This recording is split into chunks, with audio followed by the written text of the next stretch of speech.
Saatnya diskusi utama Kompas Petang. Perdana Menteri Israel Benjamin Netanyahu memastikan kabar Israel berhasil membunuh Sekretaris Dewan Keamanan Tertinggi Iran Ali Larijani dalam sebuah serangan pada Selasa waktu setempat. Selain Larijani, Netanyahu mengklaim Israel juga berhasil membunuh Komandan Pasukan Basij Iran Gholam Reza Soleimani. Netanyahu menyebut Ali Larijani adalah pimpinan Garda Revolusi yang merupakan kelompok penjahat yang mengendalikan Iran dengan menyebarkan teror di berbagai kota. Sehingga kematian Ali Larijani menurut Netanyahu bisa memberi harapan bagi masyarakat Iran untuk meraih kebebasan secara perlahan.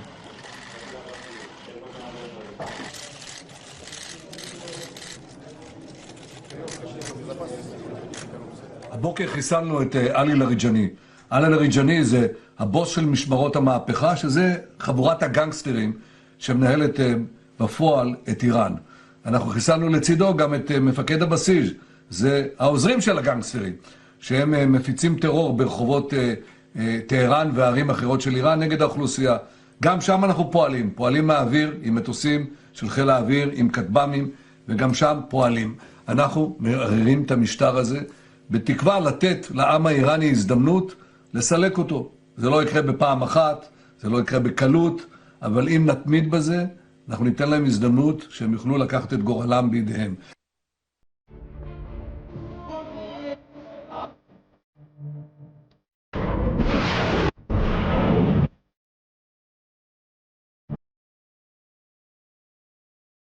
Keberadaan Ayatullah Mojtaba Khamenei hingga saat ini masih simpang siur. Sejak dirinya ditunjuk sebagai pemimpin tertinggi Iran menggantikan sang ayah Ayatullah Ali Khamenei, belum sekalipun Mojtaba muncul ke publik. Amerika Serikat dan sekutunya Israel masih mencari keberadaan Mojtaba. Amerika Serikat bahkan menggelar sayembara berhadiah bagi siapapun yang dapat memberikan informasi soal keberadaan Mojtaba Khamenei dan para petinggi Iran. Departemen Luar Negeri AS pada 13 Maret 2026 menawarkan hadiah sebesar 10 juta dolar Amerika Serikat atau sekitar 169 miliar rupiah. Selain pemimpin tertinggi Iran, Ayatullah Mojtaba Khamenei, sayembara juga menyangkut Menteri Dalam Negeri Iran, Eskandar Momeni, Menteri Intelijen dan Keamanan Esmail Khatib, dan 7 orang petinggi Garda Revolusi termasuk Ali Larijani yang dikabarkan gugur dalam serangan terbaru AS Israel. Israel mengaku bertanggung jawab atas kematian Sekretaris Dewan Keamanan Nasional Tertinggi Iran, Ali Larijani. Menteri Luar Negeri Israel Gideon Sa'ar mengatakan Amerika Serikat menjanjikan hadiah untuk siapa saja yang dapat menangkapnya, namun Israel melakukannya secara sukarela. Soleimani was under US and EU sanctions for his role in repressing Iranians. Larijani was also under US sanctions for the same reason, with a $10 million prize on his head. We did it for free. Sementara itu, Presiden Amerika Serikat Donald Trump juga masih mempertanyakan keberadaan pemimpin tertinggi Iran, Ayatullah Mojtaba Khamenei. Well, I mean, a lot of people are saying that he's badly disfigured. They're saying that he lost his leg, the one leg, and he's been hurt very badly. Other people are saying he's dead. Nobody's saying he's 100% healthy. And he hasn't spoken because the Ayatollah would sit and he'd spew hate from a form of a throne. But you see him a lot, right? This one we haven't seen at all.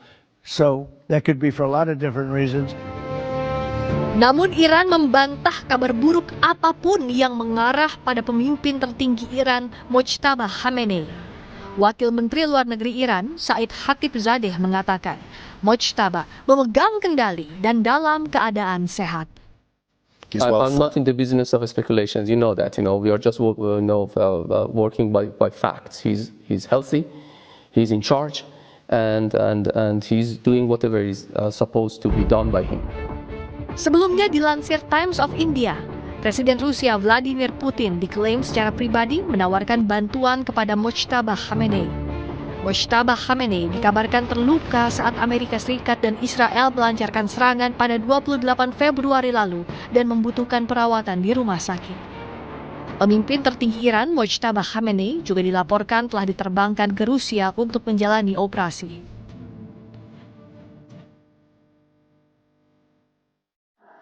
Era perang modern Iran melawan Amerika dan Israel melibatkan teknologi, senjata, hingga intelijen. Lalu apa motif Amerika membuka sayembara senilai 169 miliar rupiah demi informasi para pemimpin kunci Iran, termasuk pemimpin tertingginya saat ini, Ayatollah Mojtaba Khamenei?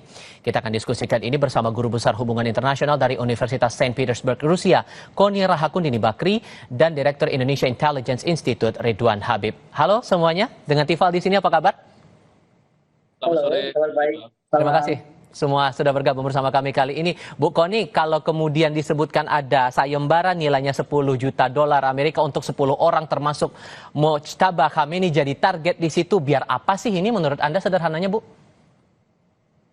Buat apa ya gini, Iran tuh harus kita pahami, dia tuh punya hierarki power ya. Hierarki power dia pertama dari supreme leadernya, kemudian turun ke Garda Revolusi, lalu clerical elite yang ada di Iran, kemudian juga Guardian Council, presiden, baru yang lainnya. Nah, Iran ini kan kalau ditanya, dia tuh sebenarnya nggak diperintah militer, tapi juga nggak sepenuhnya diperintah oleh ulama atau dipimpin oleh ulama. Dia itu negara yang menurut saya sistemnya hibrid ya. Jadi legitimasinya dari agama, tapi kekuatan nyatanya dijaga oleh Garda Revolusi gitu. Nah, artinya Iran bukan negara yang diperintah, sekali lagi bukan militer dan sipil biasa, tetapi bagaimana ketika ulama memberi legitimasi dan Garda Revolusi itu memastikan sistem di Iran tetap bertahan, ideologi di Iran tetap bertahan. Karenanya kalau ditanya tadi kenapa target-targetnya adalah 10 besar itu, karena ke-10-nya itu ada di sana gitu, di urutan hierarki powernya. Tapi kalau sampai masuk dalam sayembara, sementara kan klaimnya AS dan Israel ini punya intelijen yang kuat nih, Bu. Biar apa nih sebetulnya? Ya kalau kayak gitu kan udah pasti ya. Jadi gini loh, Amerika ini kan dari pertama sudah menjalankan Jakarta Method ya, ingin memecah rakyat dan masyarakat Iran. Bagaimana dia ingin pecahkan itu, dan kenapa dia berharap misalnya Reza Pahlavi balik dari Paris. Menurut saya sekali lagi, kenapa akhirnya serangan terhadap Iran dilakukan secara masif, dia berharap Jakarta Method itu terjadi, pecah langsung masyarakat Iran, terbelah dua. Tapi yang diharapkan tidak terjadi karena ketika gugurnya pimpinan tertinggi yang diikuti oleh keluarga besar dan lain-lain, dan cara meninggalnya seperti itu dengan foto yang disebarkan seperti itu dan serangan kepada sekolah anak-anak perempuan yang begitu masif, akhirnya menurut saya jadi berubah, Jakarta Method-nya nggak berjalan gitu loh. Makanya kemudian dia berharap dengan imbalan uang, banyak bibit-bibit pengkhianat atau bibit-bibit yang ingin memang Iran dipecah dari dalam, itu akan tertarik untuk membocorkan gitu loh. Dan sejauh mana Mas Ridwan, Anda menangkap sayembara ini? Pesan apa yang sebenarnya mau dibawa Amerika Serikat dan Israel ini sebetulnya? Ya, sayembara ini tidak akan berdampak apapun ya, karena masyarakat Iran ini mereka sudah melakukan upaya retaliasi terhadap Amerika dan Israel ini sudah puluhan tahun ya. Doktrinasinya mereka bahkan sejak masih anak-anak kecil, masih sejak madrasah sampai sejak SD sampai perguruan tinggi.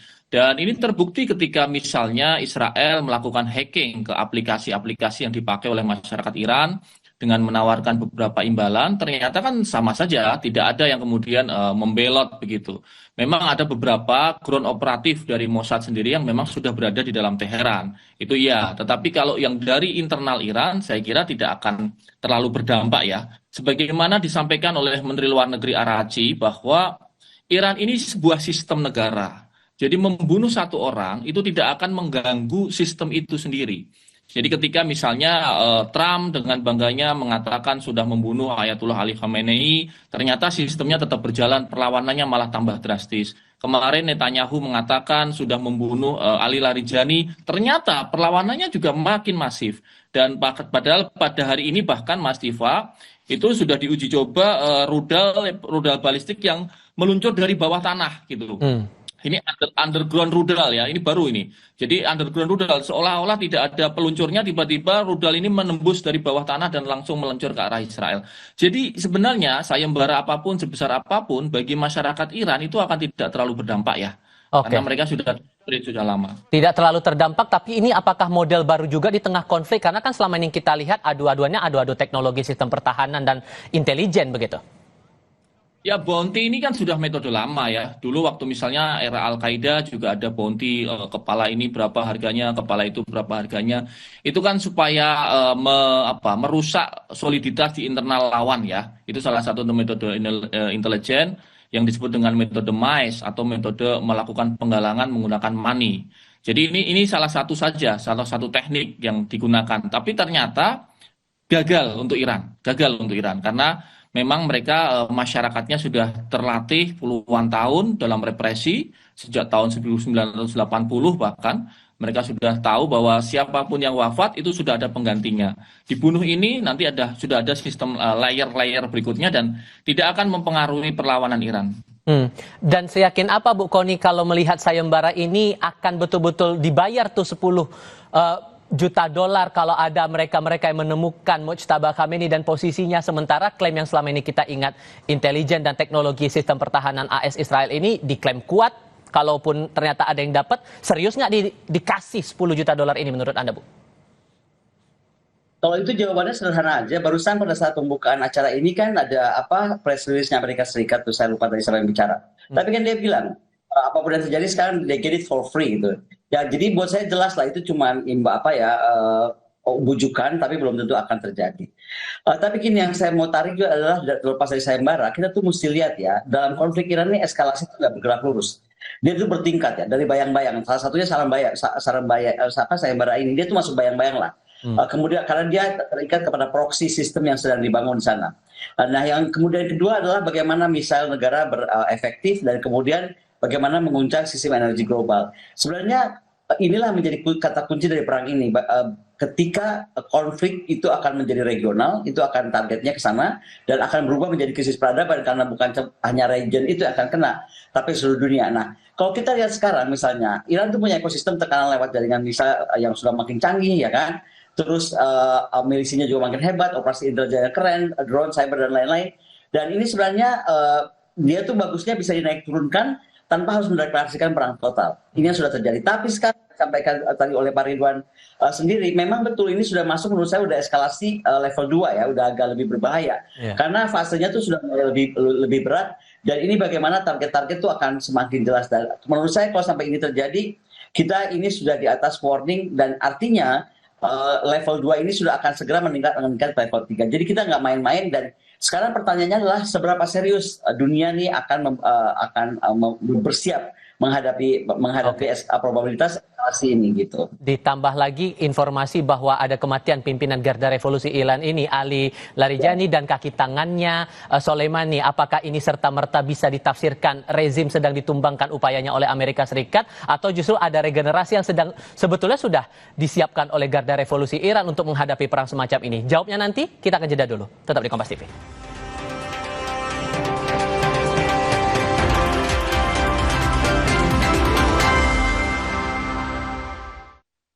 Hari Raya. Lahir dan batin.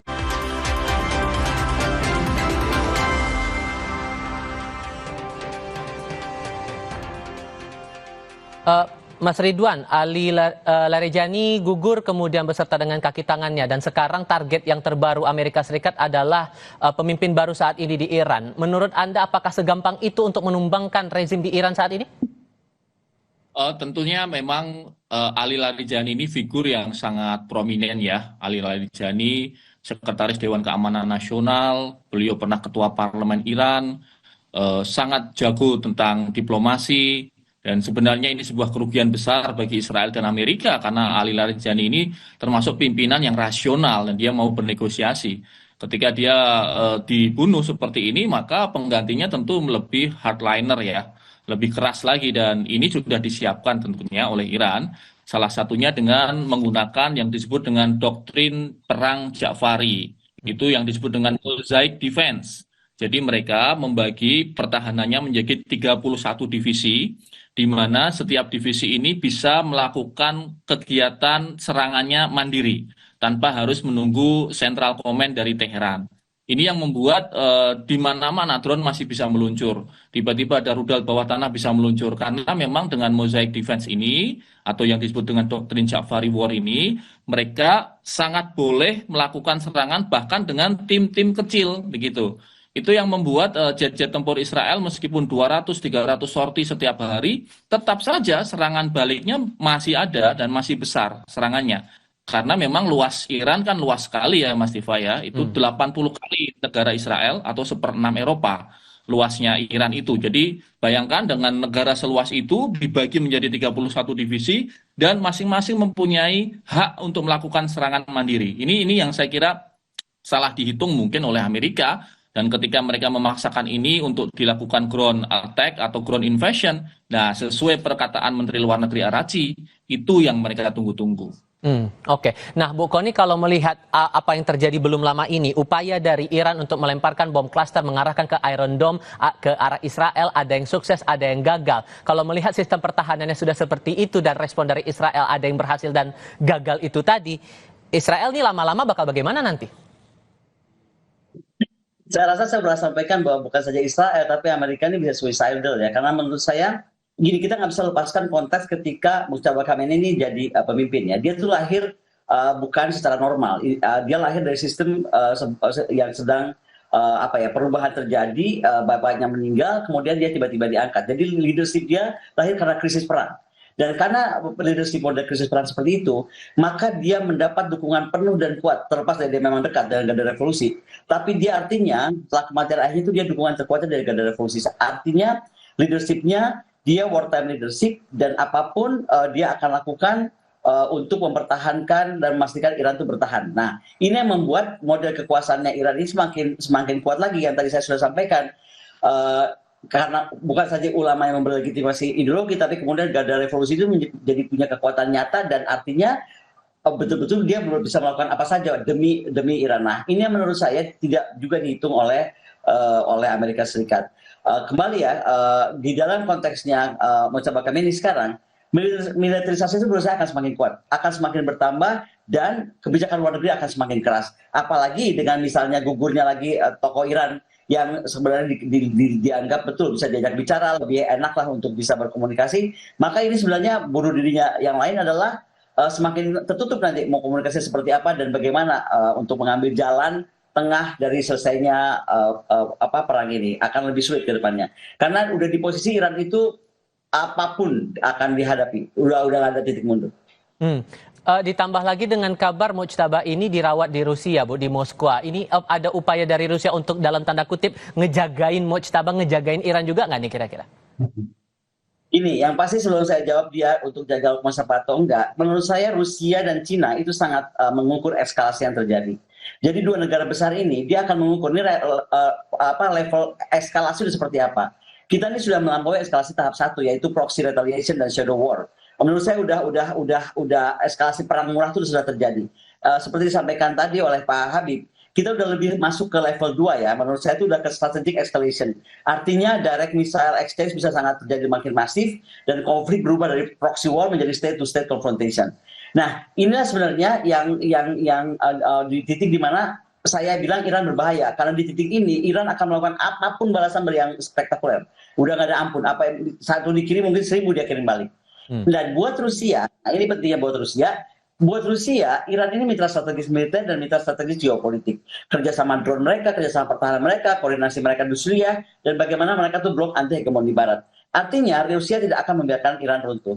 Saya walaupun tinggal di Saint Petersburg dan mendengar berita beliau sudah digeser untuk operasi dan masalah rumah kesehatan dan rumah sakit di Moskow, kita sendiri belum ada konfirmasi tentang itu masih simpang siur ya. Tapi yang menurut saya akan terjadi adalah begini. Putin tidak akan membiarkan Iran runtuh, ini tolong di underline ya. Rusia tidak akan membiarkan Iran runtuh. Kenapa? Dan artinya Rusia juga tidak ingin perang regional terbesar terjadi juga.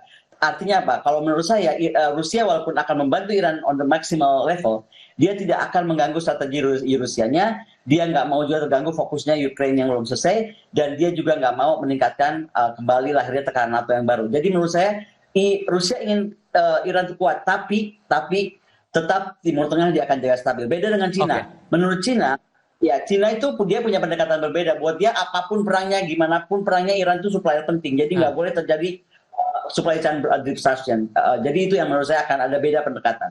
Nah, sehingga kalau mengambil singkat saja nih Mas Ridwan, Anda merasa bahwa untuk posisi dari garda revolusi Iran, apapun itu sampai ada sayembara sekalipun tidak akan goyah posisinya?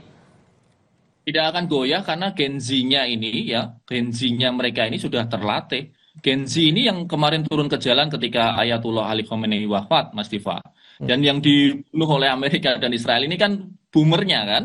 Ali Larijani, Ayatullah Ali Khamenei, ini kan usianya sudah 60, 70, 89 tahun. Jadi Gen Z-nya masih banyak sekali, jutaan. Dan mereka ini yang nantinya akan menjadi supply dari IRGC, termasuk juga perlawanan-perlawanan terus berlangsung. Baik, Mas Ridwan, Bu Kony, terima kasih banyak sudah mau berdiskusi bersama kami. Sehat selalu semuanya. Terima kasih.